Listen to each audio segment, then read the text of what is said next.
দোস্ত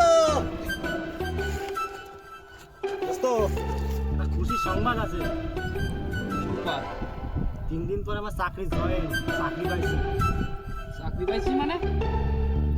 তুই চাকরি কি করে পালি? কাছে বলবা না তো? আরে পাগল নাকি? আমি কারো কাছে বলি তাই? তুই বিশ্বাস করো না আমার এইটুকু? 10 লাখ টাকা দিয়ে চাকরিটা পাইছি। তাহলে দোস্ত তুমি তাহলে এখানে বসো, আমি বাড়িতে তাহলে খবরটা দিয়ে আসি। হ্যাঁ হ্যাঁ হ্যাঁ, ঠিক আছে, যাও যাও যাও।